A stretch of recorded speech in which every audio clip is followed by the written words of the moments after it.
કેમ છો વિદ્યાર્થી મિત્રો? મજામાં ને? આજે તમારા માટે બોર્ડ પરીક્ષા 2023 માટે ધોરણ 10 ગુજરાતી વિષયની અંદર મોસ્ટ આઈએમપી હેતુલક્ષી પ્રશ્નો અને એ પણ જવાબ સાથે, એટલે સેક્શન એ અને સેક્શન બીના જે ટૂંકા પ્રશ્નો પૂછાય છે એ તમને તૈયાર કરાવવાના છે ને આ વિડીયો જોયા પછી તમારા 24 માર્ક્સ 100% પાકા થઈ જવાના છે, ગેરંટી સાથે કહું છું। એટલે આપણે જવાબ સાથે આપીએ છીએ, એટલે તમે વિડીયો જુઓ તો પણ તમારો સમય બગડવો ન જોઈએ અને તૈયારી પણ સાથે થઈ જાય એ પ્રકારનું આયોજન કરેલું છે। તો વન ટચ એજ્યુકેશન ચેનલને સબસ્ક્રાઇબ કરી નાખો પ્લીઝ, મહેરબાની કરીને। તમે વિડીયો જોઈને ચાલ્યા જાઓ છો પણ ચેનલ સબસ્ક્રાઇબ કરતા નથી। અને આઈએમપી પ્રશ્નો જે મોટા પ્રશ્નો કહેવાય, નિબંધ કહેવાય, અર્થ વિસ્તાર કહેવાય, એના સંપૂર્ણ વિડીયો આપણી ચેનલ ઉપર અવેલેબલ છે।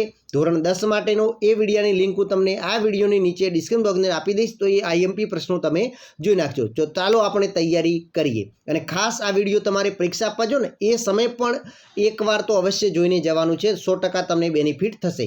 તો આજના વિડીયોની અંદર હું તમને શું આપવાનું છે તો કે જોડકા જોડો તે તમારા 8 ગુણ કવર થશે, પછી એક વાક્યમાં ઉત્તર આપો એના તમારા 4 ગુણના કવર કરાવવાના છે, અને 3-4 વાક્યમાં ઉત્તર આપો એના 12 ગુણ, એટલે કે જવાબ સાથે હું તમને તૈયારી કરવાનું છું। આવી રીતે તમારા 24 ગુણ હું તમને પાક્કા કરાવી દેવાનો છું।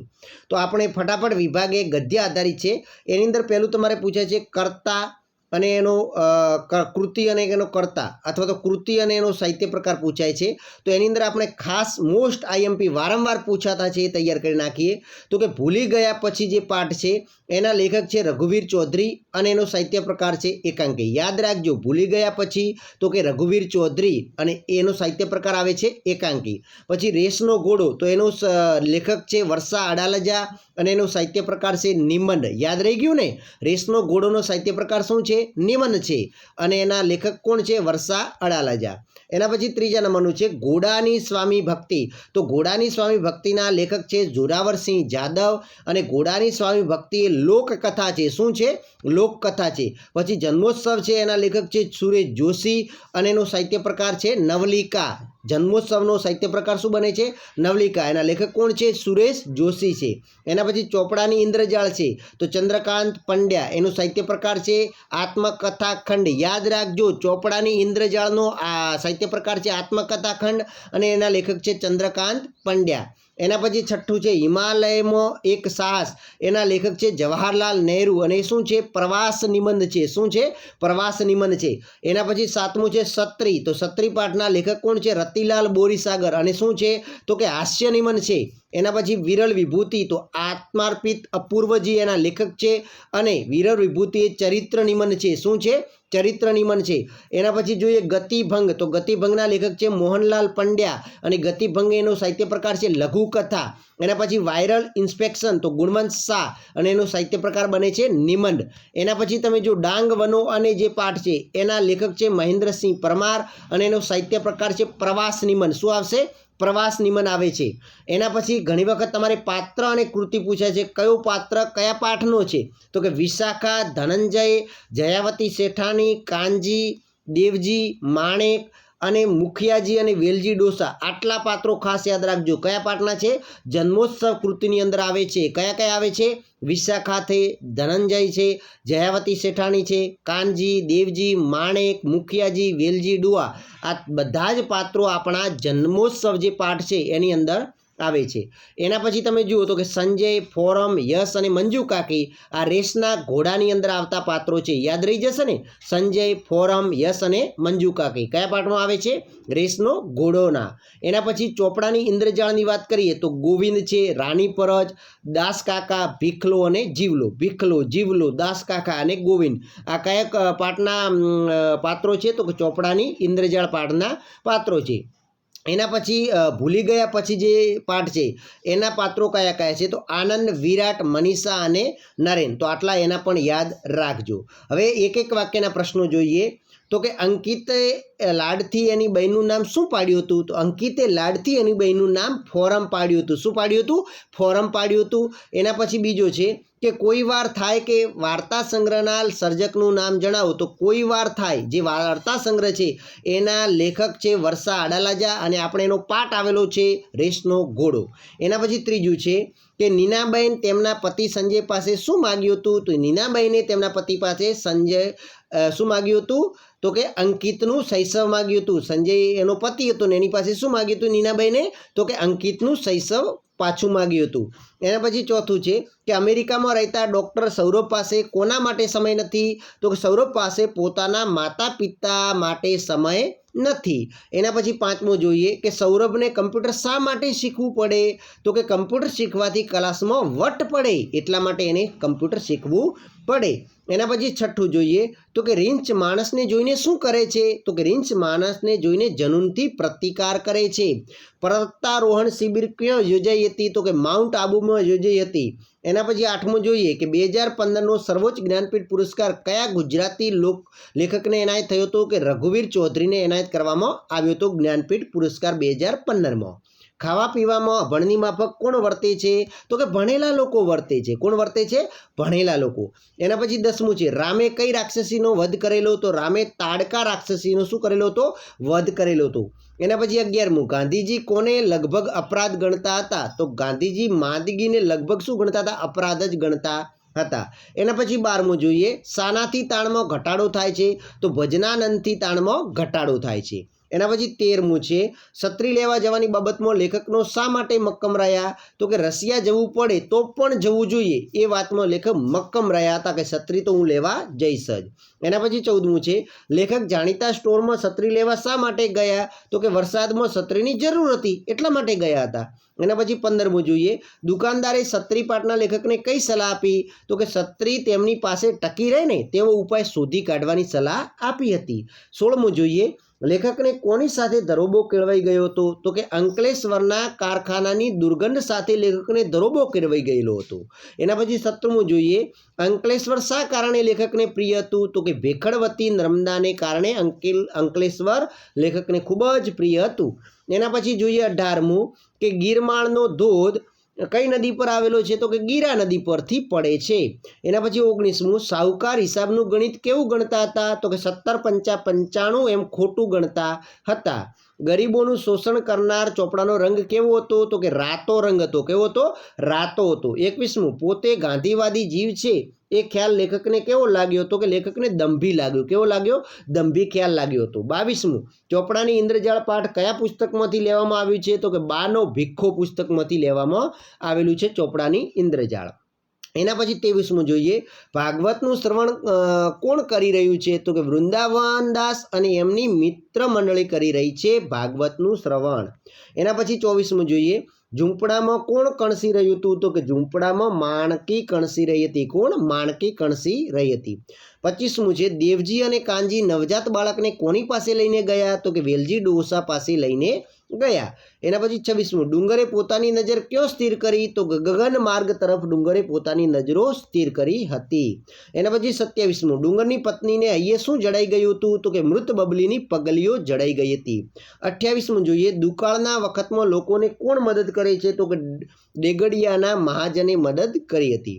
29 મનુષ્ય આત્મા શાના જેવો છે? તો કે મનુષ્ય આત્મા મૂલ્યવાન ઘી જેવો છે. શાના જેવો છે? મૂલ્યવાન ઘી જેવો છે.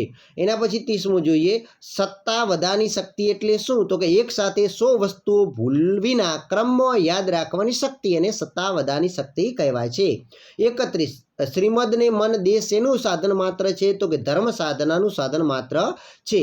દેહ સત વિદેશ દશા આ શબ્દો કોને લાગુ પડે છે? તો કે શ્રીમદ રામચંદ્રને લાગુ પડે છે. એના પછી 33મું માતાયાન કયા ઘાટ ઉપર આવેલું છે? તો કે જોજીલા ઘાટ ઉપર આવેલું છે. 34મું જોઈએ અમરનાથ જતા મજૂરોને શી તકલીફ પડવા લાગી? તો કે શ્વાસ લેવાની તકલીફ પડવા લાગી. એના પછી 35મું છે લેખકને કયા સ્થળે જવાની ઈચ્છા હતી? તો કે લેખકને માન સરોવરે જવાની ઈચ્છા હતી. એના પછી 36મું જોઈએ તો કે ઘોડીની સ્વામી ભક્તિ એ કયા પ્રદેશની લોકકથા છે? તો કે ગોહિલવાડ પ્રદેશની લોકકથા છે. એના પછી જોઈએ 37મું ઘોડઈની સ્વામી ભક્તિ પાઠ કયા પુસ્તકમાંથી લેવામાં આવેલો છે? તો કે લોક સાહિત્યની અશ્વકથાઓમાંથી લેવામાં આવેલો છે. હવે 3-4 વાક્યના પ્રશ્નો છે. તો કે બેટા ચાલ બહુ મોડું થઈ ગયું વિનુ કાકાના વાક્યનો ગૂઢાર્થ સમજાવવાનું છે. તો કે બેટા ચાલ બહુ મોડું થઈ ગયું વિનુ કાકા આ વાક્ય ગૂઢાર્થમાં બોલ્યા. સૌરભ ભણી ગણીને અમેરિકામાં ડૉક્ટર થયો અને ભૌતિક સમૃદ્ધિ તેણે મેળવી. પણ તેની પાસે માતા પિતા માટે સમય ફાળવવા જેટલી આંતરિક સમૃદ્ધિ ન હતી. સૌરભને ઉમદા માણસ બનાવવામાં, સંસ્કાર આપવામાં બહુ મોડું થઈ ગયું. માટે તેથી ઊંડા દુઃખ સાથે તેમણે આ વાક્ય બોલ્યું હતું. એના પછી બીજો પ્રશ્ન છે કે લેખક કોને ક્રૂર કટાક્ષ ગણાવે છે અને કેમ ગણાવે છે? તો કે માલિકે આપણને સુંદર સ્વસ્થ શરીર આપ્યું છે. આપણે એને સાચવવા માટે સહેજ પણ શ્રમ લેતા નથી. પરિશ્રમ કર્યા વિના બેઠા બેઠા મનગમતું ખાઈ પીને જીવન જીવવું એને આપણે સૌભાગ્ય માનીએ છીએ. તેથી હૃદયરોગના હુમલા વખતે પરસેવો વળે એવા દિવસો આવે છે. આ માલિકને કરેલો ક્રૂર કટાક્ષ છે. એના પછી ત્રીજું છે કે ખાનપાન અંગેના લેખકના વિચારો જણાવો. તો કે ખાનપાન અંગેના લેખકના વિચારો: તમાકુના ગુટકા ખાનારને સફરજન મોંઘું પડે છે અને સિગારેટના ધુમાડા કાઢનારને ખજૂર, અંજીર, બદામ કે કાજુ મોંઘા પડે છે. નાસ્તામાં તળેલી વાનગી જ હોય એ જરૂરી નથી, ફળ પણ હોઈ શકે. કોઈના લગ્નના રિસેપ્શનમાં જઈએ ત્યારે ખાવામાં સંયમ જાળવવો જોઈએ. એના પછી ચોથું છે કે રાજકોટ છત્રી લેવા જવાની વાત સૌને મૂર્ખામી ભરી લાગતી હતી, કારણ કે અમદાવાદથી છેક રાજકોટ જવાના બસ ભાડામાં ઓછામાં ઓછા 200 રૂપિયા થાય તેમ હતા. ઉપરાંત રિક્ષા ભાડા તેમજ ચા પાણી નાસ્તા વગેરે વધારાનો ખર્ચ ઉમેરીએ તો 300-350 રૂપિયા થઈ જાય. આથી રાજકોટ છત્રી લેવા જવાની વાત સૌને મૂર્ખામી ભરી લાગતી હતી. એના પછી પાંચમો પ્રશ્ન છે કે ડાંગના આદિવાસીઓ મરણને ઉજવવાની રીત લેખકને કેવી લાગે છે? તો કે ડાંગના આદિવાસીઓ કોઈનું મરણ થયું હોય તો તેની નાનામીને લગ્નયાત્રાની જેમ મોટું સરઘસ કાઢીને સ્મશાને લઈ જતા. તેઓ મૃત્યુના માનમાં રસ્તામાં ફટાકડા ફોડતા, ડાઘુઓ અને એની નનામી ઉચકીને આગળ ચાલતા. તેમની મરણની ઉજવવાની આ તાત્વિક રીત હતી. આ ભોળી પ્રજાને જાણે મૃત્યુ વિશે આવું જીવન સત્ય લાગ્યું હોય એ રીતે મરણની ઉજવણી કરતા હતા. એના પછી છઠ્ઠો પ્રશ્ન છે આશિતે કૃષ્ણ જન્મની કઈ તરકીબ રચી હતી અને તે જણાવો. તો કે આશિતે વીજળીની મદદથી કૃષ્ણ જન્મની તરકીબ રચી હતી. રાત્રિના 12 વાગે કિનખાબનો પડદો ખુલે, આકાશમાંથી તેજનો પુંજ અવતરે, એ સાથે ઝબકારા થાય, ત્યાં દેવકીના ખોળામાં બાળક જોવા મળે, કારાગૃહમાં અંધારું પથરાઈ જાય, સાથે જ ઝાલર, મંજીરા, કોંસા ને શંખનો ધ્વનિ સંભળાય. પછી વિભાસના સુર વાતાવરણને વધુ આહલાદક બનાવે એવી કરતીબ અશિતે રચી હતી. સાતમો પ્રશ્ન છે કે ડુંગરની પત્ની અચાનક અટકીને ઊભી રહી ગઈ. તો કે કારણ કે ડુંગરની પત્ની અચાનક અટકીને ઊભી રહી ગઈ કારણ કે તેણે જમીન પર એક કાટેલી પગલીની સાપ જોઈ. એ સાપ જાણે તેની મૃત બબલીની પગલીની જ હોય તેવી હતી અને મૃત સંતાનની સ્મૃતિથી હાલી ઉઠેલી એ અટકી પડી. એના પછી આઠમું છે કે સદાવ્રતમાં અનાજ લેવા કોણ કોણ ઊભા હતા? તો કે સદાવ્રતમાં ઊભેલા માણસોમાં કાળુની આંખે એવા માણસો નજરે ચડ્યા કે જેમણે ખળામાંથી ઉચકાય એટલા દાણા બ્રાહ્મણોને દાન કરેલા. જેમના ઘરમાં એક સમય પુષ્કળ ધાન હતું એવા પણ તેઓ ઊભા હતા. નાની સરખી લૂંટફાટને શરમ માનનારો ને ભાઈનું લીધેલું ન લેનારો પણ આજે કંગાળ બનીને કતારમાં ઊભો હતો. એના પછી 9મો પ્રશ્ન છે બાવાના 2 બગડ્યા એમ કાળુ શા માટે કહે છે? તો કે તમારું છે ને તમને આપીએ છીએ, એમાં ધર્માદા જેવું કંઈ જ નથી. સુંદરજી શેઠના આ સૂચનથી કાળુએ દોઢ પાસેર ખીચડી પોતાના ફાટેલા ધોતિયાના શેડે બાંધી પણ ત્યાંથી રવાના થતો તેને હસવું આવ્યું. તેને થયું કે આ તો બાવાના 2 બગડ્યા જેવો ખેલ થયો, કારણ કે કાળુ માને છે કે આમ કરવાથી ક્યારેય કોઈની પાસે કંઈ માગવું નહીં, એ ટેક પડાય નહીં અને ભીખ માગીને આ તો મરવા જેવું થયું, સ્વમાન ન રહ્યું. એના પછી 10મો છે કે શ્રીમદની જીવદયા અને કરુણા કયા પ્રસંગમાંથી પ્રગટ થાય છે? તો કે શ્રીમદ જ્યારે નાના હતા ત્યારે દેવમાએ તેમને શાક સમારવા આપ્યું. શાક સુધારવા જતાં તેમણે લીલી શાકભાજીમાં રહેલા જીવો જોયા. આ જોઈ તેમની આંખો ભરાઈ આવી. તેમનામાં જીવદયા અને કરુણા હતા એ આ પ્રસંગ દ્વારા પ્રગટ થઈ. એના પછી 11મું છે લેખક અને તેમની ટુકડીએ હિમનદી ઓળંગવા માટે શું કર્યું હતું? તો કે લેખક અને તેમની ટુકડીએ હિમનદી ઓળંગવા માટે સૌ પ્રથમ દોરડાની સાંકળ બનાવી, પછી એ દોરડાની સાંકળ સાથે સૌ એકબીજા સાથે સંકળાઈને આ હિમનદી ઓળંગવા લાગ્યા. એના પછી 12મો પ્રશ્ન છે કે ખોભણમાં પગ લપસ્યા છતો લેખક કેવી રીતે બચ્યા? તો કે ખોભણમાં લેખકનો પગ લસપ્યો. લપસ્યો, પરંતુ સૌ એકબીજા દોરડાની સાંકળથી સંકળાયેલા હતા. આથી આ દોરડોએ એમણે પકડી રાખ્યા. પોતે ઘોભણની એક બાજુએ વળગી રહ્યા એટલે સૌએ મળીને એમને ખેંચી કાઢ્યા. આ રીતે લેખકનો જીવ બચી ગયો. એના પછી 13મો છે કે આંબા પટેલે વસેરીનું જતન કેવી રીતે કરવા માંડ્યું? તો કે આંબા પટેલે વસેરીનું જતન પોતાના સગા દીકરાની જેમ જતન કર્યું. બકરીનું દૂધ ઘોડીને પાતા, એનો ઉછેર કરીને એને રેવાળ ચાલ પણ શીખવી. એના પછી 14મો છે કે આંબા પટેલને મણાર શા માટે જવું પડ્યું? તો કે આંબા પટેલના મામાએ માણસ મોકલીને સંદેશો કહેવડાવ્યો હતા અને સંદેશામાં ભાણેજને જે કામ કરતા હોય તે પડતા મૂકીને મણાર ગામ આવીને રોટલા સિરાવવા જણાવ્યું હતું અને મામાનો આ સંદેશો સાંભળીને આંબા પટેલ મણાર જવું પડ્યું. હવે આપણે પદ્ય વિભાગ એટલે કે વિભાગ 2ના જોઈએ. જોડકા જોડો. તો એની અંદર પણ કૃતિ, એનો કર્તા અને સાહિત્ય પ્રકાર પૂછાય છે.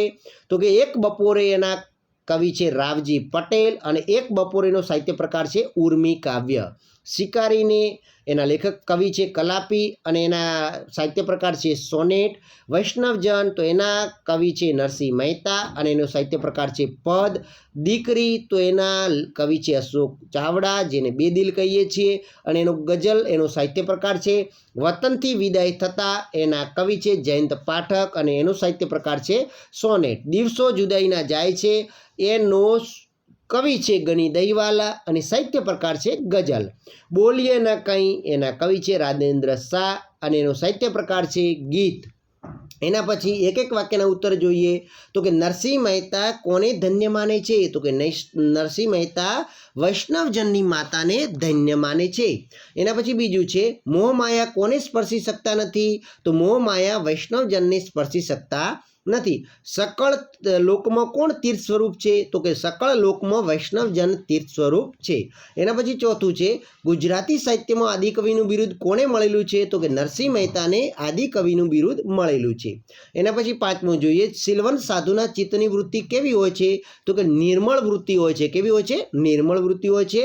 6થું ગંગા સતીનું પૂરું નામ જણાવો. તો કે ગંગાબા કહળસંગ ગોહિલ. યાદ રાખજો, ગંગાબા કહળસંગ ગોહિલ હતા. ગંગા સતી કેવા સાધુને વારંવાર નમવાનું કહે છે? તો કે સિલવંત સાધુને વારંવાર નમવાનું કહે છે. કવિ સ્નેહનું ઝરણું કોને કહે છે? તો કે દીકરીને કવિ સ્નેહનું ઝરણું કહે છે. એના પછી 9મું છે સુર શરણાઈ અને ભીડ દ્વારા કયું દ્રશ્ય સ્ફુટે છે? તો કે લગ્નનું દ્રશ્ય ખડું થાય છે.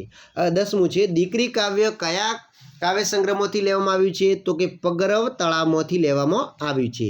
11મું છે કવિ મહાત્મા ગાંધી અને સરદાર વલ્લભભાઈની કઈ વિશેષતાઓ યાદ કરે છે? તો ગાંધીજીના મૌનને અને સરદારની હાકલને એટલે કે પડકારને યાદ કરે છે. 12મું છે ગાંધીજી પાસે કયું સશક્ત આયુધ હતું? તો કે સત્યના નામનું આયુધ હતું. એના પછી 13મું છે માર્ગની ધૂળને કવિ શું પૂછે છે? તો કે તમે મારા માધવને ક્યાં દીઠો છે? એવું પૂછે છે. એના પછી 14મું છે પાતાળમાં કોણ પરખાય છે? તો કે હરિવર પરખાય છે. કોણ? હરિવર. સમગ્ર વિશ્વ કોનો આશ્રમ છે? તો કે સંતોનો આશ્રમ છે. કલાપી કોનું ઉપનામ છે? સુરસિંહજી, તક્ષસિંહજી ગોહિલનું ઉપનામ છે. સોનેટ કેટલી પંક્તિના હોય છે? તો કે 14 પંક્તિના હોય છે. એના પછી 18મું છે શિકારીને કાવ્યનું મુખ્ય ધ્વનિ શું છે? તો કે પ્રકૃતિ પ્રત્યે અનુકંપા એ શિકારી કાવ્યનું મુખ્ય ધ્વનિનો સંદેશ છે.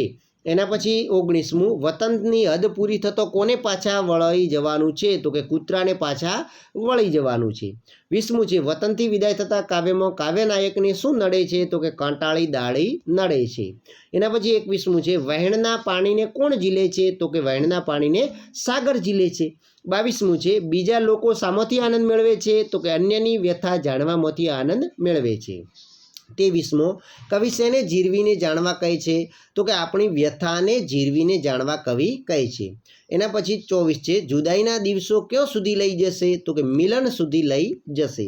25મું છે ગરીબ સ્ત્રીની ચૂંદડી ક્યાં સુધી સાથે રહે છે? તો કે તેના કફન સુધી સાથે રહે છે. 26મું છે કવિ માટે કેવા દિવસો જતા હતા? તો કે પ્રિયતમાથી જુદાઈના વિરહના દિવસો કવિ માટે જતા હતા. સારસી ક્યાંથી ઉડી ગઈ? તો કે ખેતરના શેડેથી. 28મું છે કાવ્યનાયક માને શું બાંધી દેવા કહે છે? તો કે રોટલા બાંધી દેવાનું કહે છે.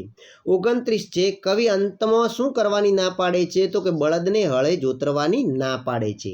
30મું છે રઢિયાળી રાત સંગ્રહનું સંપાદન કોણે કરેલું છે તો કે ઝવેરચંદ મેઘાણીએ કરેલું છે. 31 હાઇકુ કનો સાહિત્ય પ્રકાર છે તો હાઇકુ જાપાનનો સાહિત્ય પ્રકાર છે. એના પછી 32 મુક્તકનો વિશેષ ગુણ કયો છે તો કે થોડાકમાં ઘણું કહેવાની કળા એ મુક્તકનો વિશેષ ગુણ છે.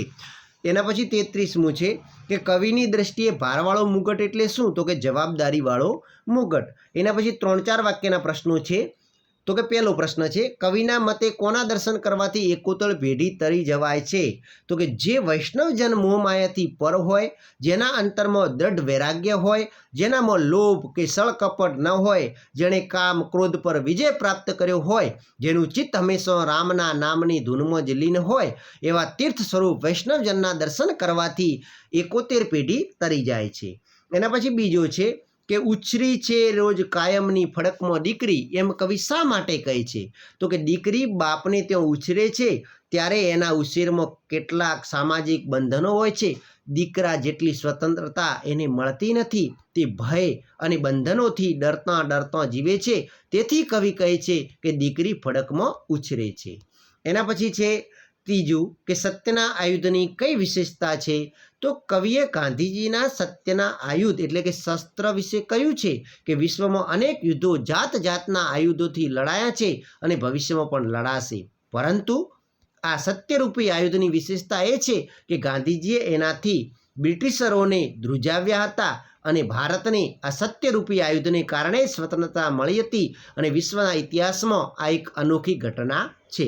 એના પછી નીચેની પંક્તિને સમજાવવાનું છે કે સૌંદર્ય વેડફી દેતો ના સુંદરતા મળે, સૌંદર્ય પામતો પહેલાં સૌંદર્ય બનવું પડે. તો કે સમગ્ર વિશ્વમાં ઠેર ઠેર સૌંદર્ય પથરાયેલું જ છે. એ સૌંદર્યનો નાશ કરવાથી એમાં રહેલી સુંદરતાને આપણે નષ્ટ કરીએ છીએ. એ સુંદરતાને વેડફી દેવાની નથી હોતી. વેડફી દેવાથી આપણે એને માણી શકતા નથી. આપણે એને મન ભરીને માણવી જોઈએ અને એના માટે ખરેખર સૌંદર્યને માણવું હોય તો સૌથી પહેલાં આપણે સૌંદર્ય દૃષ્ટિ કેળવવી પડે. આપણે સ્વયં સુંદર બનવું જ પડે. એના પછી 5મું છે કવિ કઈ અરજ કરે છે તો કે કવિ અરજ કરતો કહે છે તમે રાંકના રતન જેવા છો, એટલે કે એ રાંકના દર્દના આંસુ વ્યર્થ ન જાય એ જોવાનું કામ તમારું છે. અમારી આ અરજી તમને માન્ય હોય તો હૃદયથી તેના આંસુ લૂછવા રાંકના નયન સુધી જાઓ. એના પછી 5મું છે કે ચાંદલિયો લોકગીતના આધારે રાત્રિનું વર્ણન કરો. તો કે શરદ પૂનમની રાત છે, 16 કલાએ ખીલેલો ચંદ્ર નાયિકાના ચોકમાં જાણે ઉગ્યો હોય તેમ વાતાવરણ શીતળ, મધુર અને રમ્ય છે. એ મધુર રમ્ય રાત્રિના આનંદની ઉત્કંઠાને લીધે સ્ત્રી પુરુષો ગરબે રમે છે. એના પછી 6ઠું છે કાવ્ય નાયિકાએ ચાંદલિયો લોકગીતમાં નણદોઈને પોતાની વાડીમાંનો મોરલો કેમ કયો છે તો કે જોઈએ જવાબ. તો કે કાવ્ય નાયિકાએ ચાંદલિયો લોકગીતમાં નણદોઈને પોતાની વાડીમાંનો મોરલો કયો છે. મોર પીંછથી રળિયામણો લાગતો મોર વાડીમાં પોતાના ટહુકાથી વાતાવરણને ગુંજતું કરી દે છે.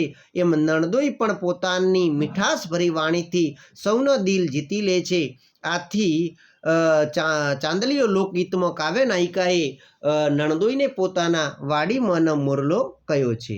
એના પછી 7મું છે કે કાવ્ય નાયિકા સખીને પોતાના પતિ વિશે શું કહે છે તો કાવ્ય નાયિકા સખીને પોતાના પતિ એમ નહીં પણ પરણ્યો મારો એમ કહે છે. એમાં પતિ પ્રત્યેના મમત્વ, પ્રેમ, અધિકાર તેમજ ગૌરવ પ્રગટ થાય છે. પરણ્યો મારો સગી નણંદનો વીર જો, આ શબ્દમાં તેણે નણંદ પ્રત્યેનો આદર જાળવ્યો છે, તેનું ગૌરવ કર્યું છે. આમ આ શબ્દોમાં તેણે ભાઈ બહેનનો મધુર સંબંધની પ્રશંસા પણ કરી છે. તો આઈ હોપ કે આ વિડીયો તમને પસંદ આવ્યો હશે. આવા જ video one touch education channel તમારા માટે લઈને હર હંમેશ હાજર રહેશે. ફરી મળીશું નવા વિડીયો સાથે. જય જય ગરવી ગુજરાત.